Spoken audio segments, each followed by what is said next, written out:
जय हिंद मेरे प्यारे साथियों। और इस प्यारे सी वीडियो में आप सभी का बहुत ही स्वागत है।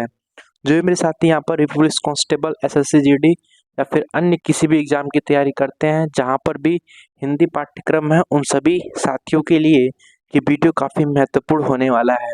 दोस्तों, हम यहाँ पर इस प्रैक्टिस सेट में टोटल 37 क्वेश्चन डिस्कशन कर रहे होंगे और साथ ही 37 के 37 क्वेश्चन काफ़ी इंपॉर्टेंट हो रहे होंगे और सारे के सारे क्वेश्चन एग्जाम रिलेवेंट हो रहे होंगे, क्योंकि मेरे साथी हमने यहाँ पे जो हाल ही में पुलिस कांस्टेबल 17-18 फरवरी को हुआ था, या फिर पुलिस रेडियो ऑपरेटर, या फिर आप लोगों का यहाँ पर फॉरेस्ट गार्ड का जो 2020 में हुआ था, सारे क्वेश्चंस को हमने इंक्लूड किया है।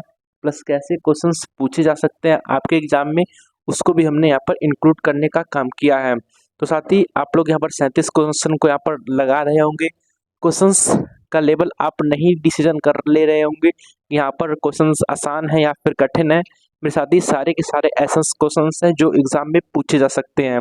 साथियों, वैसे तो यूट्यूब पे बहुत सारी टीचर्स यहाँ पर हिंदी के प्रैक्टिस सेट ले रहे हैं, लेकिन आप लोगों ने सारे हिंदी के प्रैक्टिस सेट देखे होंगे 17-18 फरवरी को जो एग्जाम दिया होगा, तो उसके बाद आप लोग समझ गए होंगे हाँ कहाँ से क्वेश्चंस पूछे जा रहे हैं। और साथ ही आप लोग इस प्रैक्टिस सेट पे भरोसा कर सकते हैं, क्योंकि दोस्तों यहाँ पर हमने सारे के सारे क्वेश्चन यहाँ पर exam relevant previous year plus कैसे क्वेश्चंस पूछे जा सकते हैं, ऐसे क्वेश्चंस को हमने यहाँ पर इंक्लूड करने का काम किया है। साथियों, यहाँ पर आज आपका टारगेट लगभग 37 में से 30 क्वेश्चन सही करना होना चाहिए, क्योंकि दोस्तों यहाँ पर इस लेवल की क्वेश्चंस हैं और काफ़ी यहाँ पर महत्वपूर्ण प्रश्न होने वाले हैं। तो साथियों, आपको शुरू से लेकर अंत तक इस वीडियो में जुड़े रहना है। ये दर्शा रहा होगा कि आप जो है अपने लक्ष्य के प्रति कितने ईमानदार हैं। तो साथ ही सबसे पहले आप सभी के लिए एक मोटिवेशनल कोड है जो कि आपको ऊर्जावान बनाए रखेगा। जो आनंद अपनी छोटी पहचान बनाने में है, वो किसी बड़े की परछाई बनने में नहीं है। मेरे साथी, अगर आप लोग अपने मेहनत से 2 पैसा कमा रहे हैं या फिर आपको कोई 4 रुपए दे रहा है, तो अपने मेहनत से 2 रुपए कमाने का एक अलग ही रुतबा है। उसी प्रकार आप लोग सरकारी नौकरी जब पा रहे होंगे और जब अपने माँ बाप के आंखों में उस आंसू को देखेंगे, दोस्तों वो आंसू एक खुशी के आंसू हो रहे होंगे और उसका एक अलग ही मेरे साथ यहाँ पर प्रभाव पड़ रहा होगा। तो साथियों, आशा करता हूँ आप सभी ने सारी चीज़ों को समझा और हम लोग पढ़ते हैं अपने पहले प्रश्न की तरफ। साथियों, पहला प्रश्न यहाँ पर काफी महत्वपूर्ण होने वाला है। पहला प्रश्न है, छाया है माथे पर आशीर्वाद सा, पित्त में प्रयुक्त अलंकार पहचानिए। तो दोस्तों यहाँ पर छाया है माथे पर आशीर्वाद सा, तो कहीं ना कहीं यहाँ पे अनुप्रास अलंकार है या फिर पुनरुक्ति या फिर उपमा या फिर श्लेष अलंकार है। तो पहले साथ ही आप लोग बता रहे होंगे कि सर यहाँ पर लिखा हुआ है छाया है माथे पर आशीर्वाद सा, जहाँ पर भी सा से सी आता है वहाँ पर आप लोगों का यहाँ पर उपमा अलंकार हो जाता है। तो इस तरह जो है ऑप्शन नंबर सी यहाँ पर आप लोग राइट कर रहे होंगे। और साथ ही यहाँ पर ये बहुत ही बेहतरीन प्रश्न था और दोस्तों प्रीवियस ईयर पूछा गया प्रश्न था, इसलिए आप लोग इसको रिमार्क कर रहे होंगे। बाकी दोस्तों, हिंदी में अलंकार को हम 2 भागों में बांटते हैं, एक तो शब्द अलंकार होता है, एक तो अर्थालंकार होता है।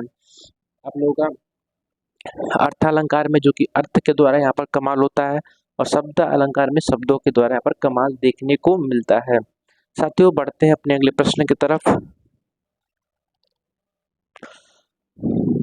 और अगला प्रश्न कहता है, उसके बात करने का तरीका मुझे अत्यंत डैश करता है। तो उसके बात करने का तरीका मुझे अत्यंत डैश करता है, दिए गए विकल्पों में से सही का चयन करिए। मतलब जो रिक्त स्थान है उसमें क्या भराएगा। तो उसकी बात करने का तरीका मुझे अत्यंत प्रभावित करता है, प्रचारित करता है, अनुशासित करता है या फिर संतुलित करता है। तो सारे के सारे मेरे प्यारे साथी बता रहे होंगे सर उसके बात करने का तरीका मुझे अत्यंत यहाँ पर प्रभावित करता है। ऑप्शन नंबर ए सही हो जाता है और काफ़ी इजी प्रश्न था और आप लोगों ने इसका बेहतरीन सा आंसर भी दिया होगा, ये मैं आशा कर सकता हूँ।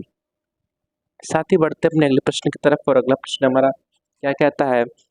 साथ ही अगला प्रश्न है, मैंने आम खा लिया है, वाक्य में प्रयुक्त काल पहचानिए। दोस्तों, यदि हम बात करते हैं हिंदी में, टोटल 3 प्रकार के काल आपके हो जाते हैं। एक तो वर्तमान काल होता है, उसके बाद भूतकाल होता है, उसके बाद भविष्य काल हो जाता है। साथ ही यहाँ पर वर्तमान काल की यदि बात करें 5 भेद होते हैं, भूतकाल के 6 भेद होते हैं, भविष्य काल के यहाँ पर 3 भेद हो जाते हैं। तो यहाँ पर प्रश्न दिया है, मैंने आम खा लिया है। दोस्तों, मैंने आम खा लिया, मेरे कहीं ना कहीं यहाँ पर काम जो है पूरा हो जाता है तो यहाँ पर कौन सा यहाँ पर काल होने वाला है? क्या ये पूर्ण भूत है या फिर हेतु हेतु मध्य भूत काल है या फिर आसन्न भूत है या फिर अपूर्ण भूत काल है? तो साथियों मैंने यहाँ पर आम खा लिया है, तो इसमें कौन सा इसका सही हो जाता है? तो साथियों यहाँ पर सारे के सारे जो भी प्रश्न यहाँ पर दिए गए हैं, तो कहीं ना कहीं आसन्न भूत या पूर्ण वर्तमान हो जाता है। दोस्तों मैंने आम खा लिया है, तो मैंने तो वर्तमान में काम को कर लिया है, तो पूर्ण वर्तमान हो जाएगा, जिससे हम आसन्न भूत भी कहते हैं। तो इस प्रकार से ऑप्शन नंबर सी यहाँ पर बेहतरीन तरीके से सही हो जाता है। बढ़ते अपने अगले बेहतरीन से प्रश्न की तरफ। साथ ही अगला प्रश्न भी काफी इंपॉर्टेंट एंड बेहतरीन होने वाला है। साथ ही प्रश्न है, अनुशासन सफलता की डैश है, दिए गए विकल्पों में से सही का चयन करके रिक्त स्थानों की पूर्ति करें। तो यहाँ पर आप लोगों का अनुशासन सफलता की क्या है? कुंजी है, जड़ है, उन्नति है या फिर प्रगति है? तो सारे के सारे मेरे प्यारे बता रहे होंगे सर अनुशासन सफलता की कुंजी है, तो आपकी भी कुंजी सफलता की अनुशासन ही है। आप भी मेरे साथी यदि यूपी पुलिस कांस्टेबल की तैयारी कर रहे हैं और आपके अंदर कोई यहाँ पर अनुशासन नहीं है, कोई रूटीन नहीं है, कोई टाइम टेबल नहीं है, तो कैसे आपको सफलता मिल रहा होगा? सफलता के बहुत ही कम चांसेस हो जाते हैं। इसीलिए आप लोग जो है अनुशासन के साथ यहाँ पर कार्य करिए और आपकी सफलता की कुंजी हो रही होगी। आप इसको अपने आप से भी रिलेटेड कर सकते हैं। साथ ही बढ़ते अपने अगले प्रश्न की तरफ, और अगला प्रश्न भी काफी इम्पोर्टेंट होने वाला है। साथ ही अगला प्रश्न है यहाँ पर आप लोगों का, हिरक सी समीर माला जप पित्त में प्रयुक्त अलंकार कौन सा है? तो मेरी प्यारो हिरक सी समीर माला जप पित्त में कौन सा है? अलंकार अनुप्रास है, उत्प्रेक्षा है, अयमक है या फिर उपमा है? जैसा कि मेरे साथी सा से सी ऐसे वर्ड्स आते हैं, वहां पर उपमा अलंकार हो जाता है। ये एक ट्रिक है और ऑप्शन नंबर डी यहाँ पर बेहतरीन तरीके से सही हो जाता है। बाकी अनुप्रास अलंकार की बात करता हूँ, जब एक ही वर्ण की आवृत्ति बार बार होती है तो वहां पर अनुप्रास अलंकार हो जाता है। जब दो शब्द यदि एक शब्द दो बार आए, दोनों के अलग अर्थ अलग अलग हो, तो वहां पर मेरे साथी यहाँ पर यमक अलंकार हो जाता है। बाकी उत्प्रेक्षा की मेरे प्यारों बात करता हूँ, तो मनु मानो ऐसे जो वर्ड्स आते हैं वो उत्प्रेक्षा में आ जाते हैं। साथ ही प्रश्न नंबर 6 क्या कहता है? आटे में थोड़ा नमक डाले। क्या मेरे साथी? आटे में थोड़ा नमक डाले, वाक्य में प्रयुक्त व्याकरण पहचानिए। तो यहाँ पर क्या व्याकरण है? तो अनिश्चित परिणाम वाचक है। मतलब वाक्य में कौन सा व्याकरण पहचानिए। तो क्या इसमें मेरे साथी प्रत्येक बोधवाचक है, संकेत वाचक है, पुरुष संख्या वाचक है? तो आटे में थोड़ा नमक डाले, तो वाक्य में जो है अनिश्चित परिणाम वाचक है। थोड़ा नमक डालिए निश्चित नहीं है कि कितना डालिए, कोई ऐसा नहीं कर रहा है कि 1 किलो नमक डालिए चाहे आधा किलो नमक डालिए। ये तो कह रहा है कि थोड़ा नमक डालिए। अब कितना नमक डालिए तो कंफर्म नहीं है मेरे साथी, तो इसलिए option number A will be the right answer हो जाता है। मेरे साथी अगर आवाज़ थोड़ी धीरे आ रही हो तो उसके लिए दोस्तों आप कोऑपरेट कर रहे होंगे, थोड़ा वॉल्यूम अपने मोबाइल की तेज करके आप लोग साथियों सुन रहे होंगे। साथ ही अगले प्रश्न की ओर बढ़ते हैं, और अगला प्रश्न यहाँ पर क्या कहता है? अगला प्रश्न भी काफी बेहतरीन हो जाता है मेरे प्यारो। अगला प्रश्न है, निम्न वाक्य में त्रुटि का चयन करें। तो कौन से वाक्य में यहाँ पर त्रुटि है? जीवन और मरण विधाता के हाथ में है। मेरे साथी जीवन और मरण, यहाँ पर दोस्तों मरण लिखा हुआ है, यहाँ पर जो है मरण ना करके यहाँ पर साथी मरण लिखा हुआ है, मरण लिखा हुआ है मेरे साथी। विधाता के हाथ में है, तो विधाता में है के हाथ या फिर आप लोगों का जीवन और मरण है। मेरे प्यारे साथी यहाँ पर option number D will be the right answer. इसमें जो है कि जीवन और मरण में जो है यहाँ पर गलती हो जाएगी, टाइपिस्ट महोदय से गलती हो गई मेरे साथी, क्योंकि वो रात में यहाँ पर लिख रहे होते सारी चीजों को। बढ़ते अपने अगले प्रश्न की तरफ, और अगला प्रश्न साथियों क्या कहता है? दिए गए विकल्पों में से पंडित का स्त्रीलिंग कौन सा हो जाता है? साथियों पंडित का स्त्रीलिंग क्या होता है? मैं जैसा कि आप लोगों को पहले ही बताता, हिंदी में 2 प्रकार के लिंग यहाँ पर हो जाते हैं। एक तो पुल्लिंग होता है, एक तो स्त्रीलिंग होता है। तो साथ ही पुल्लिंग जो होता है उसमें जो है या फिर स्त्रीलिंग होता है, हम दोस्तों पहचान कैसे करते हैं कि हाँ ये पुल्लिंग है ये स्त्रीलिंग है? मेरे साथी ब्रह्मांड का कोई भी वर्ड आ जाए और वहाँ पर आपको पुल्लिंग और स्त्रीलिंग पूछे, तो मात्र एक ट्रिक आप लोग साथियों यहाँ पर अपना रहे होंगे। एक तो क्रिया का प्रयोग आप लोग कर रहे होंगे, जैसा कि क्रिया में आप लोग कर सकते हैं अच्छा अच्छी कर सकते हैं, विशेषण का प्रयोग कर सकते हैं, या फिर सर्वनाम यह वह का प्रयोग करके आप पता लगा सकते हैं कि ये वर्ड जो है स्त्रीलिंग है या पुल्लिंग है। लेकिन मेरे साथ स्त्रीलिंग पुल्लिंग में कुछ अपवाद भी होते हैं, उसका आप लोग ध्यान रखने के बाद इस चीज़ों को आप लोग कर सकते हैं। जैसा कि मैं पूछूँ दही में कौन सा लिंग है, तो बहुत से मेरे प्यारे साथी इसका गलत आंसर बता रहे होंगे सर स्त्रीलिंग है। मैंने कहा नहीं मेरे साथी, दही में पुल्लिंग हो जाता है, बाकी दूध के सारे प्रोडक्ट्स हो जाते हैं। साथ ही दही अच्छा होता है, दही अच्छी नहीं होती मेरे साथी। तो उसी प्रकार बताना है कि यहाँ पर पंडित का स्त्रीलिंग क्या होता है, तो पंडित पत्नी होता है। मतलब कतई हम लोगों को बेवकूफ़ समझ रहा है क्या एग्जामिनर? पंडिती होता है, पंडिती या फिर पंडिताइन हो जाता है। वैसे बी भी गलत है, सी भी गलत है, option number D will be the right answer. क्योंकि दोस्तों आप जानते हैं कुछ ऐसे वर्ड्स होते हैं जो पुल्लिंग होते हैं, जिसका स्त्रीलिंग हम बनाते समय आइन का प्रयोग कर रहे होते हैं, और ये आइन एक प्रकार का मेरे साथी कहीं न कहीं मेरे साथी ये प्रत्यय का काम कर रहा होता है, क्योंकि ये वर्ड के पीछे लग रहे होते हैं। तो कहीं न कहीं मेरे साथी यहाँ पर पंडिताइन, और पंडिताइन भी साथी यहाँ पर टाइपिस्ट महोदय ने गलत लिखा है। पंडित जो दोस्तों मेरे साथी यहाँ पर पंडिताइन, यहाँ पर जो है इन हो जाएगा, क्या इन हो जाएगा। तो कहीं न कहीं पंडिताइन में इन प्रत्यय लग रहा होता है। मेरे प्यारों सारे के सारे बेहतरीन प्रश्न हैं और एक नेक्स्ट लेवल के प्रश्न हैं, और मेरे साथी आप लोगों को जैसा कि मैंने पहले ही बताया कि सारे के सारे questions previous year plus recent में जो भी एग्जाम हुए या फिर कैसे एग्जामिनर क्वेश्चंस बना सकता है, सारी चीज़ों को हमने यहाँ पर इंक्लूड करने का काम किया है। मेरे प्यारों आप सभी को मैं बताना चाहता हूं कि दोस्तों आपकी परीक्षा काफ़ी निकट है। अगर आप भी मेरे साथी अभी भी नहीं जाएंगे तो कहीं ना कहीं प्रॉब्लम तो हो जाएगी दोस्तों, क्योंकि एग्ज़ाम की डेट लगभग 20 दिन पहले आएगी, और उस 20 दिन में दोस्तों आप लोग कुछ कर नहीं पाएंगे। इसलिए आप लोग अभी बेहतरीन तरीके से तैयारी करें और इस प्रैक्टिस सेट से बेहतरीन तरीके से मेरे प्यारे साथी जुड़े। बढ़ते अपने अगले प्रश्न की तरफ, और अगला प्रश्न मेरे प्यारों काफ़ी यहाँ पर इम्पोर्टेंट प्रश्न होने वाला है। प्रश्न है मेरे साथी, अखियाँ हरी दसरन की भूखी, कैसे रहे रूप रस राची, ए बतिया सुनी रूखी। उपयुक्त पंक्ति में कौन सा रस है? मेरे साथी अखिया हरी दसरन की भूखी, क्या मेरे साथी अखिया हरी दर्शन, मेरे साथी दर्शन की भूखी, या मेरे साथी की भूखी, कैसे रहे रूप रस राची, ए बितिया सुनी रूखी में कौन सा अलंकार मेरे साथी हो जाता है? तो कहीं ना कहीं यहाँ पर संयोग श्रृंगार रस है, वेट रस है, वियोग श्रृंगार रस है, या फिर शांत रस है। मेरे साथी अखियाँ जो है रो रही हैं किसी के दर्शन के लिए, कृष्ण के दर्शन के लिए अखियाँ जो है रो रही है। कैसे मैं अपने रूप को इस प्रकार से यहाँ पर रखूँ कि ये अखियाँ जो है सही हो जाए। तो कहीं ना कहीं मेरे साथी ये वियोग है, और वियोग श्रृंगार रस है, मतलब प्यार में जो है कि यहाँ पर वियोग की बात हो रही है। तो option number C will be the right answer. जैसे कि श्री राम जी भी कहते हैं, हे खगमृग हे मधुकर नैनी, तुम देखी सीता मृग नैनी।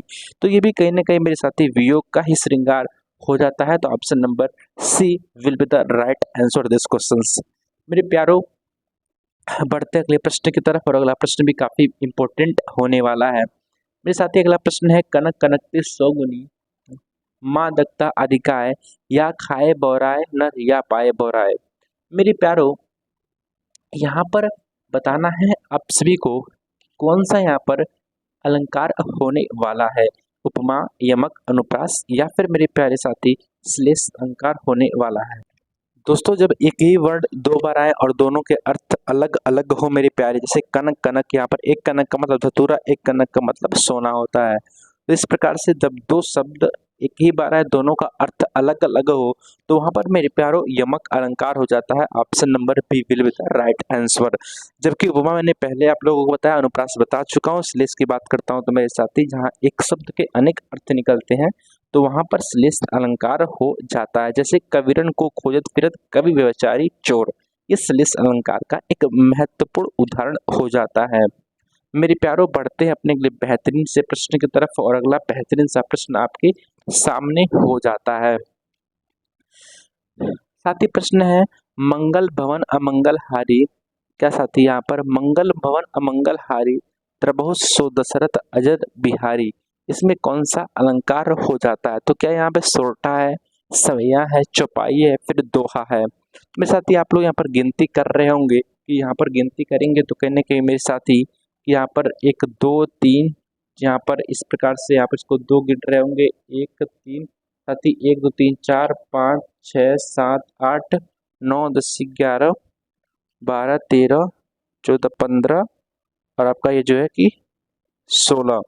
मेरे साथी इस प्रकार से 16 मात्रा साथियों इसमें हो जाती है और 16 मात्रा मेरे साथी इसमें भी हो जाती है। तो जब भी किसी में साथियों 16 मात्राएं होती हैं तो वहाँ पर यहाँ पर आप लोगों का जो है कि चौपाई हो जाता है। तो option number C will be the right answer this question. और साथियों काफी इंपॉर्टेंट क्वेश्चन था और प्रीवियस ईयर में ये पूछा गया मेरे साथी प्रश्न हो जाता है। साथ ही बढ़ते हैं आप लोगों का यहाँ पर अगले प्रश्न की तरफ। तो यहाँ पर भवन है साथी, यहाँ पर यह को हम नहीं यहाँ पर इंक्लूड कर रहे होंगे।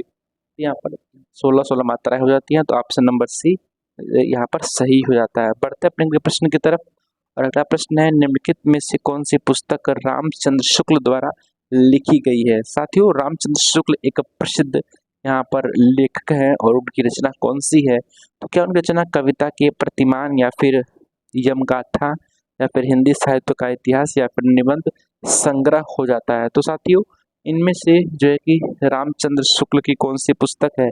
तो हिंदी साहित्य का इतिहास यहाँ पर इनकी एक पुस्तक हो जाती है जो कि बेहतरीन से प्रश्न का उत्तर हो जाता है। साथ ही बढ़ते हैं अगले प्रश्न की तरफ और अगला प्रश्न काफी बेहतरीन होने वाला है। रसिक प्रिया के लेखक कौन है। तो रसिक प्रिया के लेखक क्या मलुक दास हैं या फिर बिहारी लाल हैं या फिर दादू दयाल हैं या फिर केशव दास जी हैं। साथियों रसिक प्रिया हो या फिर कवि प्रिया हो, ये जो है केशव दास की यहाँ पर लेखक के जो है इनकी पुस्तकें यहाँ पर रचनाएं यहाँ पर हो जाती हैं केशव दास की।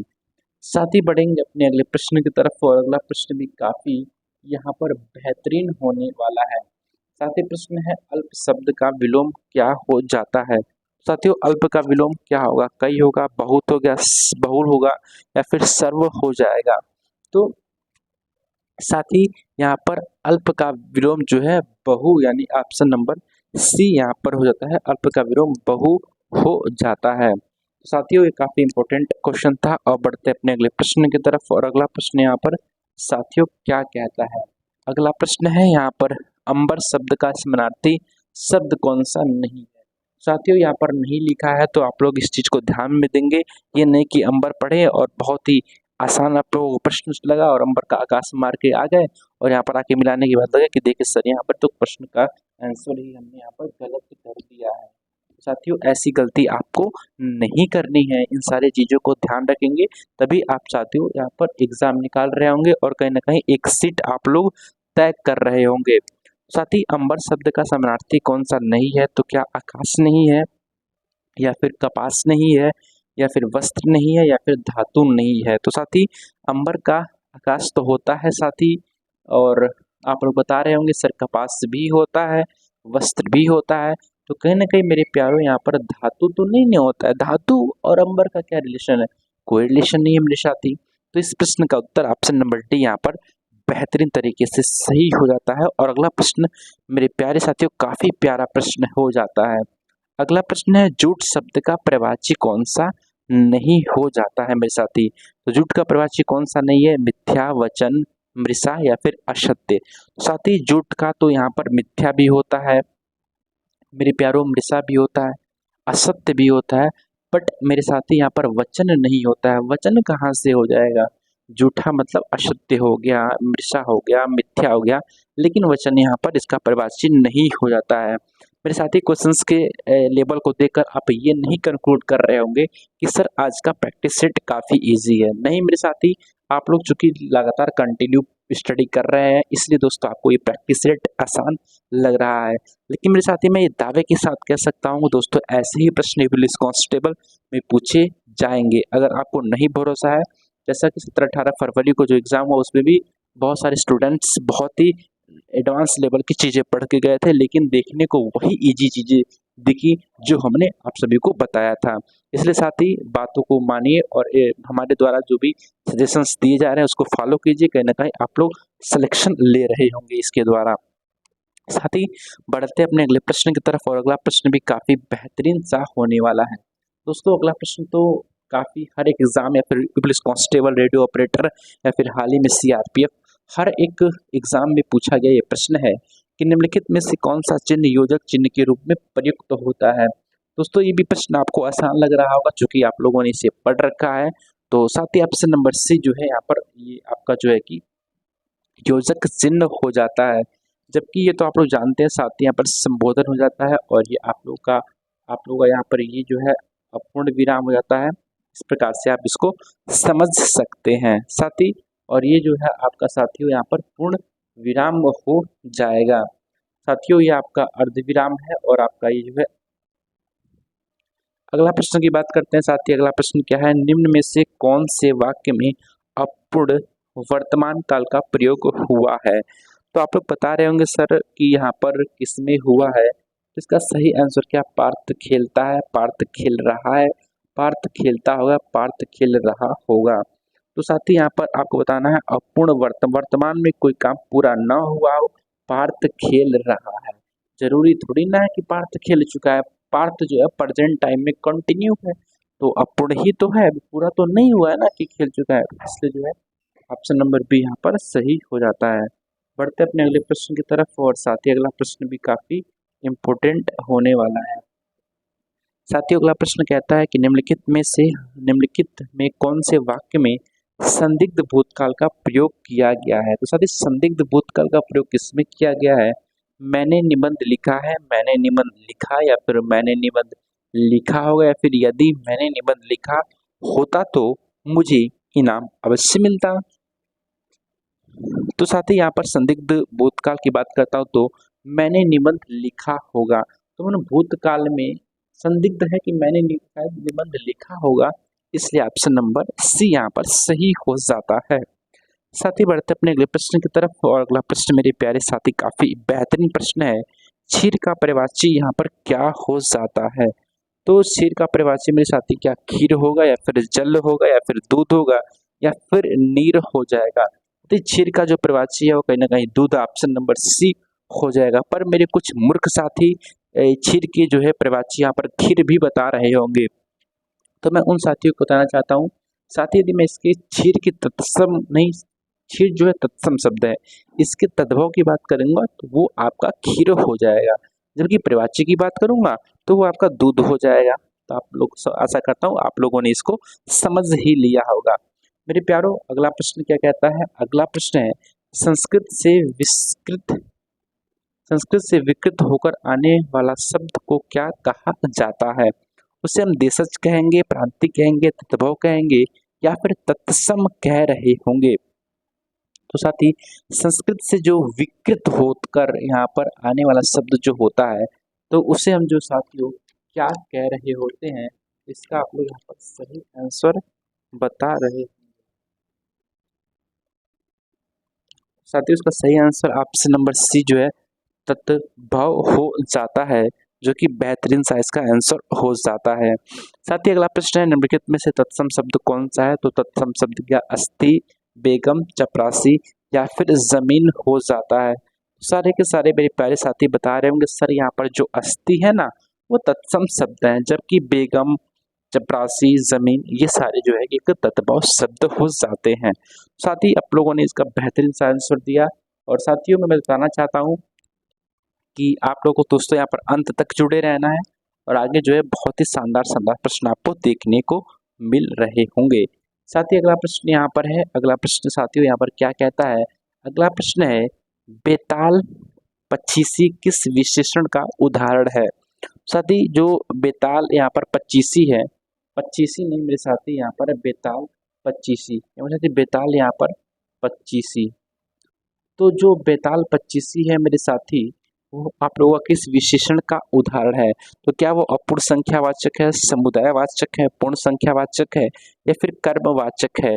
साथ ही जो बेताल पच्चीसी है वो समुदायवाचक की बात हो रही है, मतलब बेताल जो है पच्चीसी की बात हो रही है, तो ये समुदाय विशेषण की तरह इसको हम ट्रेड कर रहे होंगे। साथ ही अगला प्रश्न काफी बेहतरीन होने वाला है, और साथ ही अगला प्रश्न यहाँ पर निम्नलिखित वाक्यों में से यहाँ पर शुद्ध वाक्य आपको छांटना है। साथ ही आप लोगों को यहाँ पर शुद्ध वाक्य छांटने का काम करना है। तो कहीं ना कहीं राधा घर नहीं है, क्या साथी, राधा घर नहीं है, राम पाठशाला बैठा है, राम पाठशाला बैठा है ये गलत है, राधा घर नहीं है ये भी नहीं हो रहा। यहाँ पर साथियों ये आपका नहीं है, आप लोग ये नहीं है, फिर ये आप नहीं है साथियों, ये भी नहीं है, और ये भी नहीं है मेरे साथी यहाँ पर। तो आप लोग समझ रहे होंगे कि यहाँ पर राधा घर नहीं है, ये भी गलत है और ऑप्शन नंबर बी भी गलत है। आप अवश्य सुने होंगे। तो साथ ही ऑप्शन नंबर सी देखते हैं, तो वो भी कहीं ना कहीं गलत तो हो जाएगा। लास्ट ऑप्शन है साथी, मैंने एक नाटक का अनुवाद किया। तो मैंने एक नाटक का अनुवाद किया, तो ऑप्शन नंबर डी यहाँ पर सही हो जाता है, जबकि इसमें साथियों यहाँ पर कोई पूर्ण यहाँ पर नहीं था। बढ़ते अपने अगले प्रश्न की तरफ। और अगला प्रश्न मेरे प्यारे साथियों क्या है? अगला प्रश्न है, क्रिया के मूल रूप को क्या कहते हैं? साथियों, क्रिया के मूल रूप को क्या हम धातु कहते हैं, काम कहते हैं, पुरुष कहते हैं, या फिर काल कह रहे होते हैं? साथियों, काफी आसान प्रश्न है और क्रिया के मूल शब्द की बात करता हूँ, मूल रूप की बात करता हूँ, तो उससे हम कहीं ना कहीं मेरे प्यारे यहाँ पर धातु कह रहे होते हैं। आसान सा प्रश्न था। साथ ही बढ़ेंगे अपने अगले प्रश्न की तरफ। और अगला प्रश्न है, परमेश्वर का सही संधि विच्छेद क्या होने वाला है? साथ ही परधन ईश्वर हो, या फिर परमधन ईश्वर हो, या परमेधन ईश्वर हो, या फिर परमाधन ईश्वर हो जाएगा? तो साथियों, परम धन ईश्वर जो है परमेश्वर हो जाएगा। और कहीं ना कहीं ये गुण संधि का उदाहरण हो जाता है, जो कि स्वर संधि के अंतर्गत देखने को मिल रहा होता है। साथ ही बढ़ते अपने अगले प्रश्न की तरफ। और अगला प्रश्न है मेरे प्यारे साथियों, काफी बेहतरीन सा प्रश्न होने वाला है। साथ ही यहाँ पर खाली स्थान को आपको भरना है, और वो कौन सा सर्वनाम या विशेषण होना चाहिए। तो यहाँ पर लड़का बहुत यहाँ पर चालाक है, तो वे लड़का बहुत चालाक है, उस लड़का बहुत चालाक है, या फिर आप लड़का चालाक है, या फिर वह बहुत चालाक, वह लड़का बहुत चालाक है। तो कहना है मेरे साथी, वह लड़का बहुत चालाक है। Option number D will be the right answer हो जाता है। बढ़ते अपने अगले बेहतरीन से प्रश्न की तरफ। और अगला प्रश्न मेरे साथी 28 नंबर है, निम्नलिखित में से कौन सा विकल्प भविष्य काल का स्रोतक है, यानी भविष्य काल का है? तो साथियों, मुझे दिल्ली जाना है, सोहन पढ़ाई कर रहा है, गीता खाना पका रही है, उसने मुझे पुस्तक दी थी।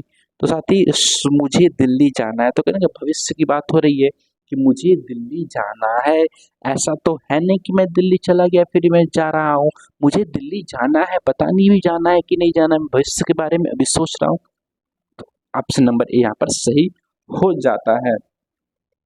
बढ़ते अपने अगले प्रश्न की तरफ। और साथ ही अगला प्रश्न है, निम्नलिखित में से कौन सा शब्द विशेषण है? तो विशेषण आप लोग जानते हैं, जो विशेष्य की विशेषता बताते हैं विशेषण कहते हैं। और विशेष्य में साथ ही संज्ञा या सर्वनाम यहाँ पर होना चाहिए।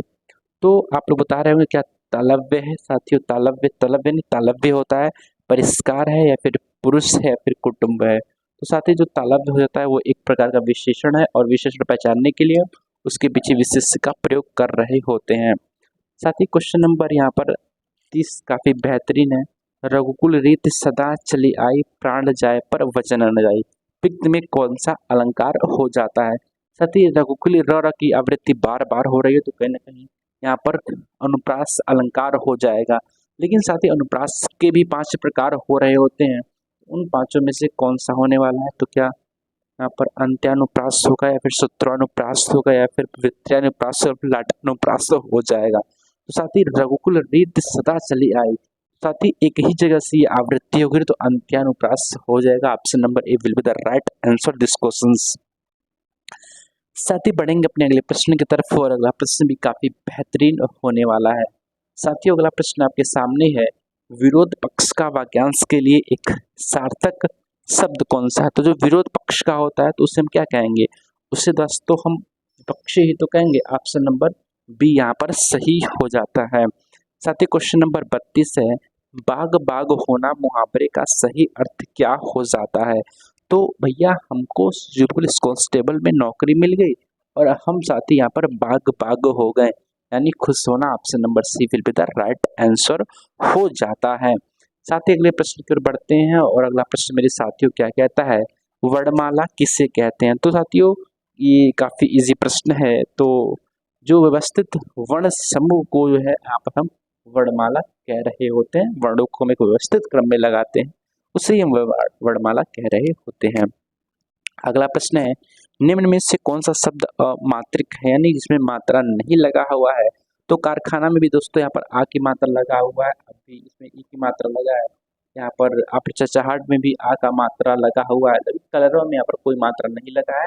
तो ऑप्शन नंबर सी यहाँ पर सही हो जाता है। बढ़ते अपने अगले और यहाँ पर अंतिम प्रश्न की तरफ। अगला प्रश्न है मेरे साथी, वाच्य के कितने भेद होते हैं? तो वाच्य के साथियों टोटल यहाँ पर 3 भेद होते हैं, कृतर्वाच्य, कर्मवाच्य और आपका जो है भाववाच्य हो जाता है। तो ऑप्शन नंबर सी यहाँ पर सही रहता है। दोस्तों आप लोग कमेंट बॉक्स में बता रहे होंगे 37 में से आपके कितने सही हुए। बाकी दोस्तों प्रैक्टिस सेट की यदि आज की बात करूं तो लगभग दोस्तों आज के प्रैक्टिस सेट में आपके लगभग 32 से प्लस स्कोर होने चाहिए, जो कि एक बेस्ट स्कोर यहाँ पर माना जाएगा इस प्रैक्टिस सेट के अनुसार। बाकी साथियों क्वेश्चंस के लेवल आपको इजी लगे हो या फिर हार्ड लगे हो दोस्तों डजंट मैटर, बस आपको मेरे साथ जुड़े रहना है। अंत तक आप लोग जब एग्जाम सेंटर से बाहर निकल रहे होंगे तब इस प्रैक्टिस सेट की वैल्यू को समझ रहे होंगे। बाकी साथियों आप अपना ध्यान रखिए, पढ़ते रहिए और इस गर्मी में साथियों बच के रहिए, क्योंकि साथियों टेम्परेचर भी इस टाइम जो है काफ़ी यहाँ पर अधिक हो गया है, तो इसलिए आपको गर्मी में पानी वगैरह अधिक पीना है और पढ़ाई यहाँ पर मस्त तरीके से करनी है। जय हिंद फ्रेंड्स।